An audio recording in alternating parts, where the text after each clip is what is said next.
You are listening to the Wealth Formula Podcast with Buck Joffrey. Get ready to change your life. Welcome, everybody. This is Buck Joffrey with the Wealth Formula Podcast. Hey, and before I talk about anything else, I got to remind you, folks, if you have not signed up for the next Wealth Formula meetup, you should do so right now. Space is limited, and this is going to be, I think, the coolest event we've ever had. I really do. We're going to do personal finance talks like usual. We're going to talk about taxes, asset protection, real estate. But you know what else? We are going to have a talk on other personal finance stuff too. Like, for example, we are going to have a guy who ran a sovereign wealth fund in the Middle East talk about the global economy and what do these interest rates mean to us and what should we do. And also an electrical engineer from MIT who has got a phenomenal idea in terms of Bitcoin mining with essentially energy from behind the grid of wind farms. That is very exciting. He's going to talk about that, and there will be an opportunity potentially at the event there. But beyond the finance stuff, the stuff I think that everybody needs to know about, and I'm passionate about, is we are going to talk again about longevity and lifespan. Now, I did a talk last meeting, and it was very popular. And this event, we're going to have, I'll be speaking, but there'll be a few other speakers who are going to talk in much more detail about specifics as it relates to brain and hormones and things like that. This is really critical stuff, folks. I mean, if you're not following it, you really should be. Why? Because the technology in this space is moving so quick. I mean, the first person to live to 150 years old, already born. I pretty much guarantee you that. And I also, you may not believe this, believe that most of us who are, middle-aged, we're going to live to 100. And when we do, we're going to feel like we're 50. Why? Well, listen, science and technology behind longevity right now is moving at a light speed. I mean, it is crazy fast how it's moving to the point where some have argued that the concept of longevity escape velocity will be reached by 2030 to 2035. Now, I don't know if that's the case, but what that means, in other words, is that the ability for people to essentially become immortal may be near. Now, that sounds all scientific and crazy, like futuristic, right? But one thing's for sure, the idea of chronological age dictating your health and wellness will be redefined in the coming years. I have no doubt about that. And in fact, it already has. And you need to know this stuff so that you can implement these things in your life today, right? You want to start working on some of those things. And that's exactly what we're going to talk about in the afternoon. Obviously, the other option is, you can certainly go to the bus tour as well, which is often what we've done in the afternoon. But there is these, tremendous opportunity to learn this stuff that I think may be life-changing for you. Go to wealthformulaevents.com now and sign up. That's wealthformulaevents.com. Speaking of, not believing or thinking that this is possible, this idea of the end of the relevance of chronological age, people have a really hard time in general, including myself, getting their heads around new ideas like this, an entirely different paradigm, which I believe we are, again, on the precipice of. And the reason for that is we live in our own reality. And that reality influences our cognitive biases, right? What we see right now is what we think is real. But then if you look back to, just a few decades ago, we lived in a world without the internet. We lived in the world without cell phones. I mean, just imagine, like these kids who were born after cell phones, their reality is the cell phone, right? So anyway, the bottom line is that's what I'm talking about. It's cognitive biases and trying to, really open your mind up to this entire concept of change coming our way. Cognitive bias is bigger than just what I'm talking about. It's not just about technology and everything. It affects everything in our life. We perceive the way we perceive because of our biases. And what's interesting to me in today's modern day is that because of social media and you have all these different news outlets and very little cohesiveness in the way that people get news and information these days, there's actually a significant divergence within our population on what exactly reality is. And that, more than anything, probably explains the polarity that we see these days as well. I have to say that I've, as far as this idea of there being multiple realities and multiple truths, I've never seen that in my lifetime. That said, it is important to recognize, or at least try to recognize, your cognitive biases and try to add rationality, because that makes a difference. It'll make a difference in your life, what you do, the decisions you make every day, and especially in the world of investing. So anyway, my guest on Wealth Formula Podcast this week is an expert on cognitive bias and has actually written a book on how to overcome it. And we will have that after these messages.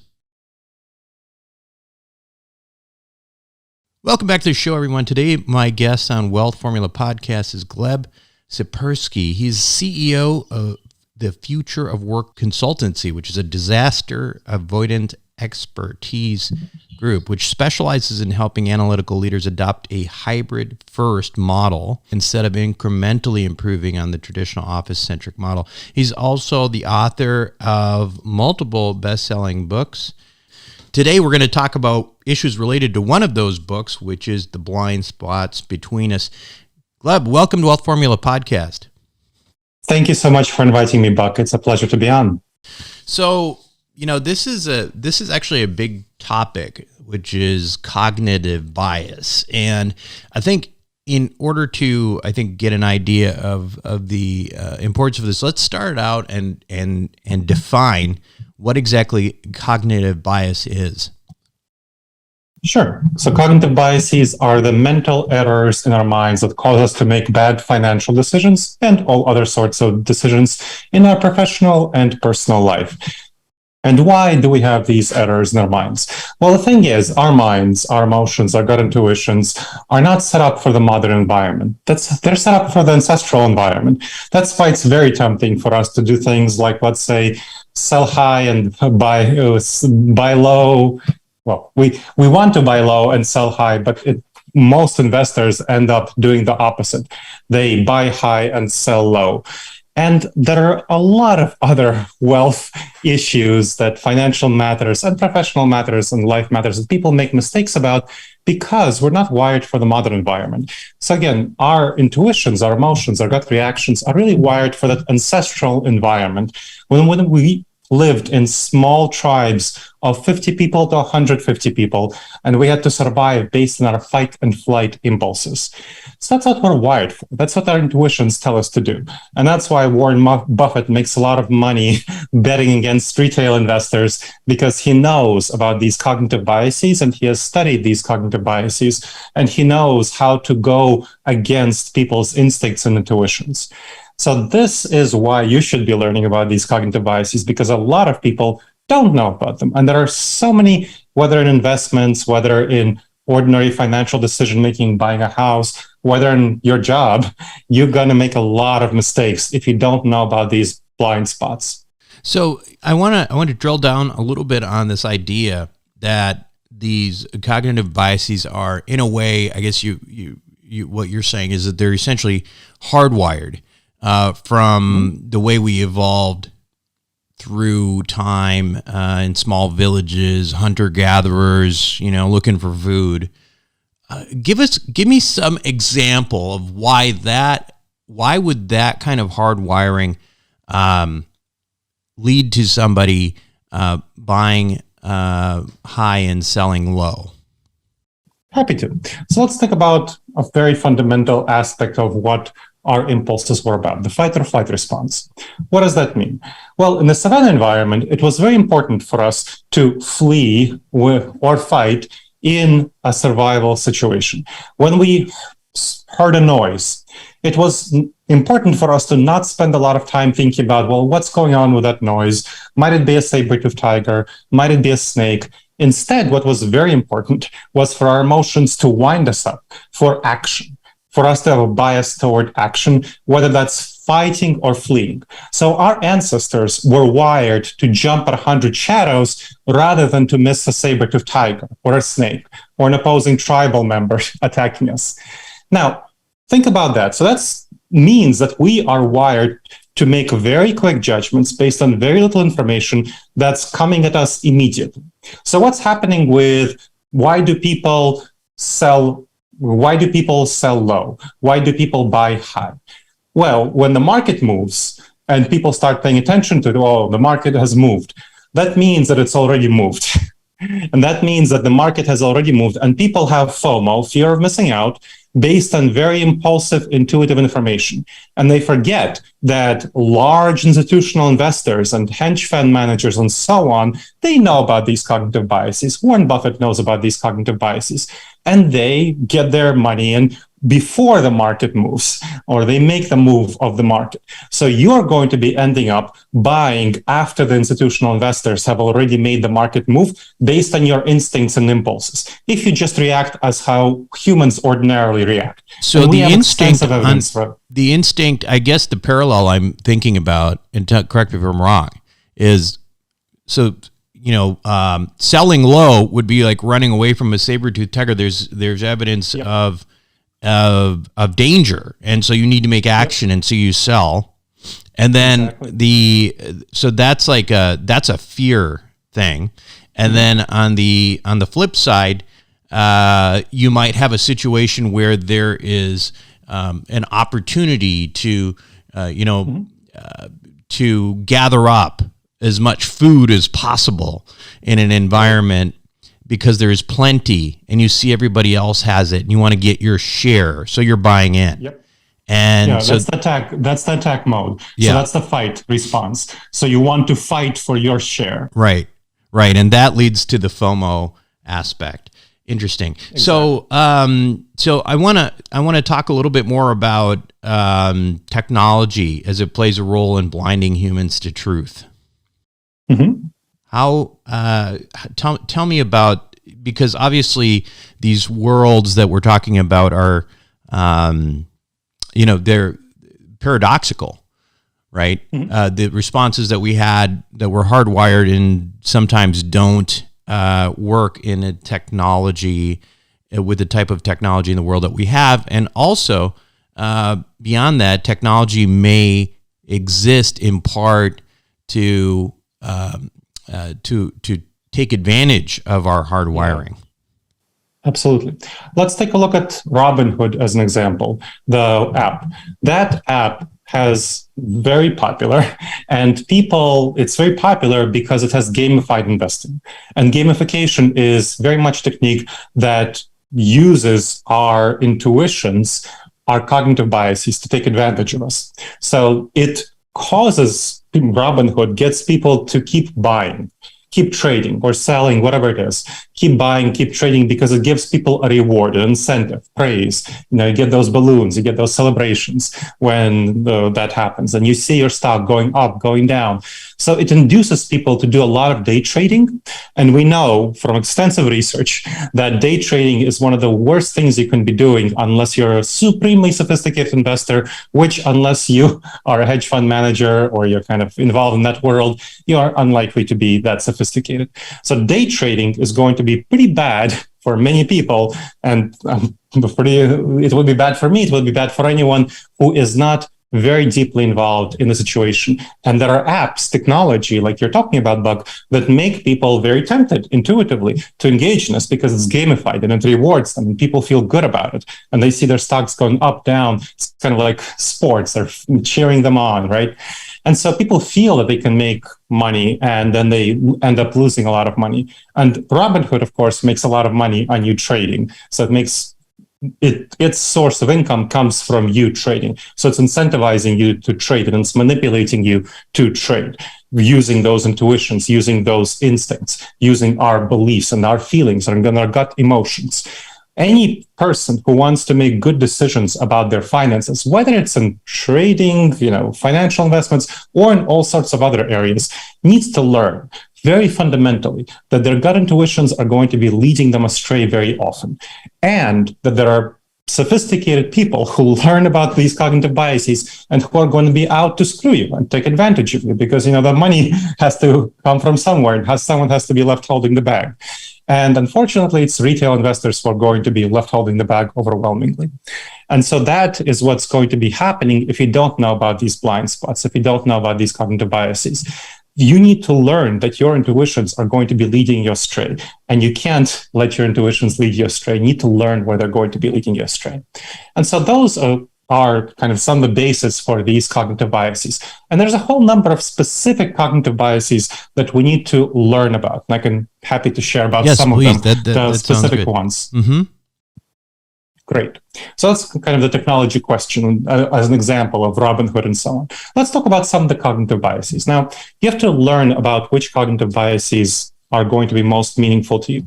One of the biggest ones in wealth management is called sunken costs. So sunken costs, that means that when you made an investment and the investment is not going well, it's very tempting for us to throw in good money after bad. Sometimes that might mean doubling down on your investment. Sometimes that might mean holding on to the investment, even though the situation is clearly deteriorating. But why do people hold on to that investment when it's not a good idea? And when others are telling them it's not a good idea, when they're looking at market conditions and they're seeing that, Bitcoin is going down or, crypto went or whatever it is, Bitcoin might be going up. I'm not necessarily criticizing Bitcoin. I'm giving an example. If you think that Bitcoin is going to go down, there's still a bunch of people who will just hodl and, keep holding on because they feel that, well, if I sell Bitcoin now, I'll have lost money and, I'll be wrong and I don't want to be wrong. Right. And so that's the intuition. So that's when you're feeling that, when you're feeling you don't want to be wrong, and when you're feeling that you don't want to lose money, that's your gut reactions causing you to make some decisions that are going to be pretty harmful. And that's called sunken costs. Mm-hmm. So you want to back away from that. You want to say, okay, let's stop. I have these emotions, regardless of whether I'll be wrong or whether I'll have, fixed in the loss when I made the sale. What I want to do is ignore the past, set aside the past. The past happened. I need to let it go. And I need to see the future. What's the future going to be? Looking at market signals, looking at what's the situation going to be. Is my investment going to go up? Is it going to go down? If you think it's going to realistically keep going down, but you don't want to sell it because you don't want to be wrong, that is wrong. That is a problem. If it's going to keep going down, unless you have some very specific tax reasons, you should really sell that investment. If you think it has a pretty decent chance of going up, you might want to hold on to it. But if you think it's going to go down and most likely it's going to go down, that's when you should sell it. And you certainly should not be investing more money into something that is going to go wrong. So that's sunken costs. And that's a big problem for us. And it comes from us not wanting to be wrong, not wanting to face up to that mistake that we've made. Sure. That makes sense. How about, tell us more cognitive biases. Sure. Another huge one with wealth management is called loss aversion. So loss aversion. I would say this is probably the biggest of all the cognitive biases that harms wealth management. I start with sunken costs because it's specifically very relevant to trading, but loss aversion is just in general for wealth management. And so this is what it's about. So imagine that you gained $100. Suddenly, there's a bank mistake in your favor, and suddenly somehow you get $100. And think about how it feels, right? It feels good. You get $100. That's nice. Good. Now, imagine a different situation. Imagine that you just found out you lost $100. Something broke. You need to replace it. It's a problem. You got some kind of fine. You lost $100. How does that feel? Now, when you think about it, and when you actually look at the research, how people feel about it, you see that people overwhelmingly care about losses more than they care about gains. A lot more, like really a lot more. So I'll give you another example. When you ask people, hey, here, I'll give you two options. One option, I'll give you $45 in cash. So right now I'm giving you $45 in cash. So here, you can keep those $45. You have those $45 right here. Now, you can give those back to me, and what I'll offer you is a flip of a coin. If the coin is tails, you'll get $100. If it's heads, I keep your $45. So what do? What overwhelmingly, 80 to 90% of the people do in those situations is keep $45. They want that $45. It feels comfortable. It feels good, right? They don't want to lose money on a coin flip. But think about the coin flip. The coin flip is a 50% chance of getting $100. That's $50. You are giving up $50 for $45. Now, that is always an investment you should be making. If you get $45, the likely return on investment, the ROI, is $50. That is, if you really analyze it, it's a no-brainer, right? You should be making that decision. But the large majority of people don't. Why is that? Well, because they don't want to give up that $45. They don't want to lose. They're worried about that, chance. But think about this. Our life, when you think about the ways that we live our life, it's made up of 10, 100,000 coin flips, right? So 100,000 coin flips, right? 100,000 of those opportunities. When you have 100,000 of those opportunities, that's $4.5 million if you decide to keep the $45. Or that's $5 million. That's probably around what you'll make in your lifetime. 4.5 million on average, right? Some people make more, some people make less. But you make 4.5 million or you make 5 million. Now, when you ask the average person, they'd much rather make the 5 million. But the result of each of our individual interactions, when we meet each of these individual decisions, each of these coin flips, we are very tempted to take the $45 because we don't want to lose. We don't want to take the wise and risk that we should. And so as a result, we'll lose a lot of money. That's 10% of our money. Think about losing 10% of your salary per year. That's a lot of money. But because you're not taking the right risks.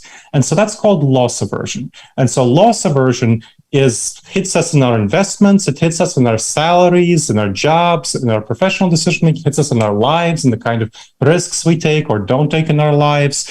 Loss aversion is a fundamental cognitive bias. It causes a lot of problems throughout our lives. We can shift a little bit away from finance because I think these topics are, relevant to life in general. Right? Absolutely. Loss aversion. Is that why people don't break up with girlfriends or? That's more sunken costs, actually. So sunken costs. That's right. When you already invested a lot of your emotions into a relationship, you don't want to lose those emotions and that all the time and labor you invested into the relationship. And you're like, I won't find somebody else. I don't want to, lose what I had. And people just keep throwing good emotions after that. Good time. So that's, So here, there's a very important concept that we want to think about called opportunity costs. So opportunity costs is the concept that we're not seeing what the resources are that we could be using for all other sorts of opportunities. So in relationships, right? So we're thinking we're in a relationship that we're not very happy about, and we don't think it's really going to go anywhere, but we're kind of whatever, it's fine. I don't want to take the effort to find somebody else. But we don't think about what are the opportunities that we're losing out every day that we're stuck in a bad relationship. So that is something that we're not thinking about, the opportunity costs of being stuck in that relationship. And so the opportunity costs build up over time. It's kind of like compounding interest. They compound. So we could have found something good and we could have been investing resources into a much better relationship or much better investment or a much better friendship, or, maybe should have moved to a different city and, be investing resources into that different city or something like that. Yeah.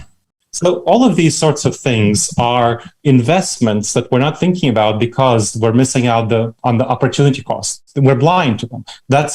And that is a cognitive bias called the omission bias. So omission bias, when you think about an action is called commission. You commit an action, you do something. Omission bias is not doing something.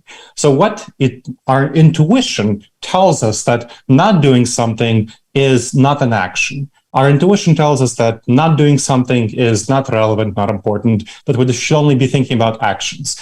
And so that's why we miss all of these opportunity costs. We miss all of these things that we could be doing. So the omission bias is the failure to realize that not acting is actually a choice. We're making a choice by not acting. We're not taking action, and we are really losing out on resources that we could have been gaining all of this time by not acting. So that's the omission bias, and that causes serious problems for us with the opportunity costs. What about, I know you have thought about, the modern news cycle, and I think you've described it as a post-truth world. How do cognitive biases relate to that, our new reality in terms of media? Yeah, this is a very, very powerful dynamic. So one of our biggest cognitive biases relevant to the new world is called the mere exposure effect. The mere exposure effect. So what's that about? That is the fact that when we get exposed to information, we become more comfortable with the information. And so when we become exposed on social media, we're exposed to a lot of information. And whenever we hear something, the first time we hear something, it's more startling, it's more new, it's more novel. We pay more attention to it, we examine it more. But the more something is repeated, the more comfortable we get with it. So it's the mere exposure effect. And so when you have misinformation, just like when you have a fact, when you're exposed to a fact, you become more comfortable with it over time. And when you become exposed to a lie, to a falsehood, you become more comfortable with it over time. It's less startling. It's less novel. It seems like, oh yeah, I heard that before. Yeah, that's fine. Now it becomes more and more fine and more accepted and more part of your background context. And what happens in the end, after you've heard about it several times, is you get to what's called the illusion of truth effect. So the illusion of truth, when it's been called truthiness, when you have something that is a falsehood, but you have an illusion that it's actually true, that it's actually real, because you've heard about it a bunch of times. From whatever sources. It doesn't have to be sources you trust. It can be just someone posting something on Facebook or Twitter or whatever else you follow, or some news channel that is not very reliable in saying that. So you have this mere exposure effect that comes from that comfort. So think back, all of these things, by the way, go back to the savannah environment. In the savannah environment, when you're exposed to a stimulus, and when that stimulus doesn't result in a threat to you, that news information that you're exposed doesn't result in a threat to you immediately, then it's more like, okay, it becomes part of your background and you're not as worried about it. And it's like, okay, that's fine. That's a stimulus I don't have to pay attention to anymore. It's just there. It's just whatever. And so when you become exposed to that sort of stimulus in the modern world, over time, it becomes comfortable and it becomes something that you accept as part of your background context. So conspiracy theories would be an example of this, right? I mean, sometimes, I hear some pretty crazy ideas, and they're coming out of the mouth of pretty smart people, and I wonder how that's possible. And and this is, I guess, potentially how you explain that, is that you hear it so many times. You may be hearing it for the first time, but this other person who believes it has heard it many times from many sources, and therefore it becomes something that could be real. Yeah, you're exactly right, Bob. So when that person heard about it from a number of sources, it doesn't have to be credible sources. It can just be a number of times. So that means the problem with social media is that it's not the credibility of the source that's important. It's how many times you've been exposed to it that's important. So this is the crucial thing. And this is what people don't get about social media. That what the large majority of us don't pay attention to is the source of the information. We just our intuition, our gut reaction, our emotions, our cognitive biases cause us just to pay attention to the amount of times that we've been exposed to it. So if some organization pays for an advertising campaign targeted to you, or if they're using Facebook or Twitter algorithm effectively, they know how to manipulate the algorithm, and you get exposed to that information whether because of advertising or of manipulation of algorithm, then you will start to believe the information that you're exposed to, regardless of whether it's true or not, just because of this mere exposure effect. And maybe, maybe not you, maybe you are the individual who is very skeptical about everything they see, but then your friends do, and your community does, and everyone else does. That is how unfortunately, social media has really undermined our democracy. And I talk about that in the book, The Blind Spots Between Us, as well as talking about all this financial education and personal decision making, how we really get into this situation where the social media landscape is really fundamentally undermining our information, our knowledge, based on the information we're being exposed to. And that's not to mention that falsehoods travel on social media faster and further than the truth. And we have extensive research to show this, that they can travel up to 10 times as fast and as far as truthful information. Now, why is this? Well, because what travels well on social media is information that causes people to feel angry. It causes people to feel angry. So anger is the biggest emotion that causes people to share something on social media, regarding politics. I mean, there's cuteness emotions where people share, cat videos, right? But regarding politics, regarding information about our public policy, people don't share something out of just, I've been thinking about this, and this seems like a relevant thing to share. Yeah. That is not something that leads to sharing. That leads to reflection. And people who are calm about something, if it's something like a nuanced perspective, people are much less likely to share it than if it's a strong statement that inspires strong emotions, especially around anger. So that fight response. So people share these things. And what tends to inspire anger? Things that are specifically written in a way designed to inspire anger.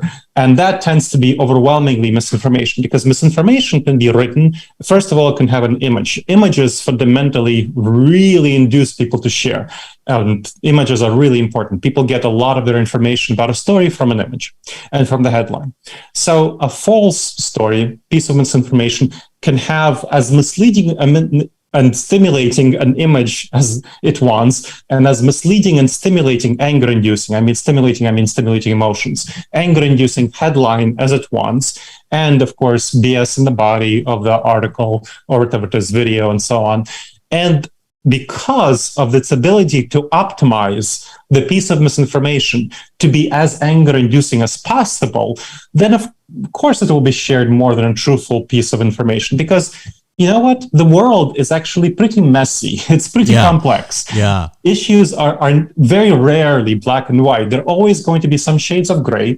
So an actual, truthful, accurate article is going to be much more shades of gray with some nuance and some, the truth is boring. Yeah, often the truth is boring. And boring You're doesn't. Exactly right, Buck. Yeah, and boring doesn't sell. It's not interesting. It's not shareable. Nobody cares. Exactly. If we know how powerful these cognitive biases are, is there a way to harness them for, to improve society, not just pull us apart? Absolutely. So there is a science and a practice, which I describe in the book, The Blind Spots Between Us, called behavioral science, and especially this dynamic called choice architecture. So choice architecture is how we shape society for the good. You might have heard of this as nudging also. So nudging people in the right direction. And one of the big triumphs of choice architecture is default investments.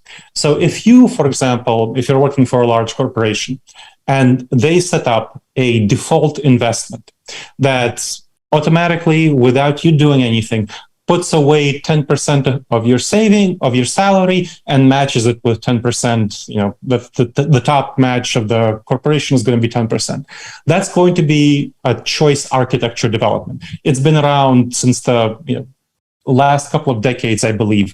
And specifically, companies have been setting up these defaults because of the findings on cognitive biases and short choice architecture, that people tend to stick with whatever the default is. And so previously to these findings, companies have been asking people to choose. Do you want to put 10% of your salary away into kind of deposit for your savings? And many people would say, no, I don't. I want to keep all of my salary. And they're like, fine, you keep your salary. But as a result, people vastly undersave for retirement, and they're going to be in a very bad situation when they're 65 and ready to retire. And so companies have been switching to automatically enroll people and have people have the option, instead of having the option to opt in, people have the option to opt out. Right.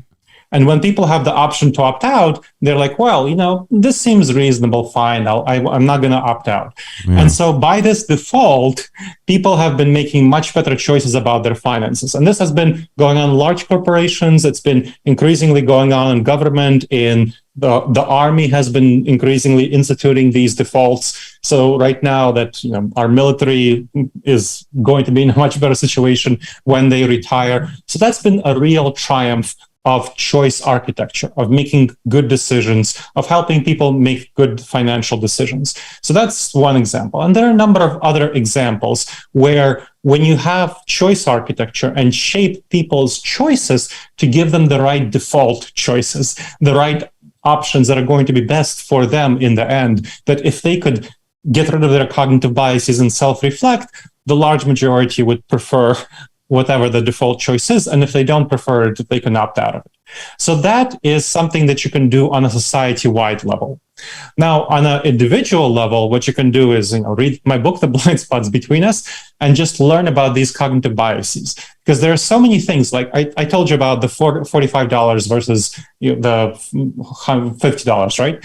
That is something you can do. That is something where you can catch yourself and say, well, this seems risky and I don't want to take this risk. But really, let's think about it. What if I don't think about this risk as a one-time thing? What if I think about it as a series of things? So if I had a series of choices of $45 versus 50% chance of getting $100, what would I choose? Do I want to get 4.5 million over my life, or do I want to get 5 million? The vast majority of us would want to get 5 million. So you want to, instead of treating this as a one-off choice, treat it as a series of choices. And when you treat it as a series of choices, you're much better, more likely to make the right decision. And that's just one of many tricks that you can use to address these cognitive biases once you know it. So there's society-wide things we can do, and plenty of individual things that we as individuals can do to address these cognitive biases within us. A lot of the solutions that you suggested on the society side, they involve, some sort of corporate intervention. And I think, beyond, I guess some people would have some objections to that in the first place, but I guess you have to start with the default one way or another. But there's an entirely different world that's coming up through distributed ledgers and stuff, where there really is no, there's no one in charge. How does that change the ante there? Because that seems like a train that's that's kind of something that's very difficult to control. I think that's where you talk about the structure. So right now, let's say Ethereum is going through a splitting, a fork, right? That the people who manage Ethereum, Vitalik Buterin and others, they can create certain structures. They can create certain defaults that are going to be inducing people to behave in a way that's going to be beneficial as opposed to not beneficial, right? Stake of proof and so on. What kind of environmental impact will you have, right? All of these sorts of things. You can think about it going down the road, and you can think about how can you shape people's choices to do things that are going to be beneficial for people as opposed to not beneficial for people, and where people would actually want these outcomes. There are lots of things that we can be thinking about, and the government is trying to regulate certain things, and I'm not saying they're doing the right things or the wrong things. I've not investigated that, but that is where the government can have a role. If necessarily these distributed ledgers, if they're not constructed in a good way, the government can come in and say, well, maybe we want to limit certain things. Like I think recently, if I remember correctly, the government banned some cryptocoin scramblers, which prevent us being able to see where one crypto transfer comes from and where it ends, to prevent money laundering and other sorts of things like this. Perhaps that's a good thing, where we don't want, with this sort of level of anonymity, right? Where that's going to scramble and we can't see the final outcome. That North Koreans have been using this to hack. Yeah. So these are the kinds of things where we can make certain interventions and to have outcomes that are going to address some of the cognitive biases that we have and that are inbuilt into our systems. And in a positive way, like corporations and government pension funds have been really using to help us all have a better retirement plan going forward, which is great. Like, you want people to be in a better financial situation going forward, right? So that's the kind of things that you want to be thinking about. So the book is The Blind Spots Between Us. Gleb Sibursky, where we can find this book, I presume, everywhere. Amazon, the Absolutely. usual outlets. Amazon, the usual outlets. Yep. Is there an Audible? Barnes & Noble. Is there an Audible? I don't book? think. No, there's not an Audible for this book, but there's for my other books, like Never Go With Your Gut. There are Audibles, so if you want to check that out, that's going to be a more business-focused book. The Blind Spots Between Us is focused on professional and personal life. Is there anywhere else we can learn more about what you're doing?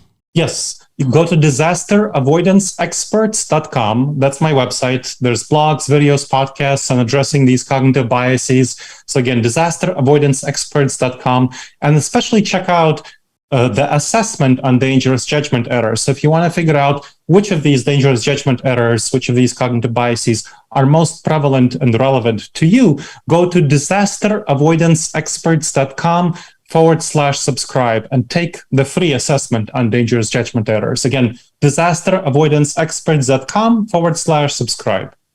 Fantastic. This is really interesting stuff, Gleb. Very helpful.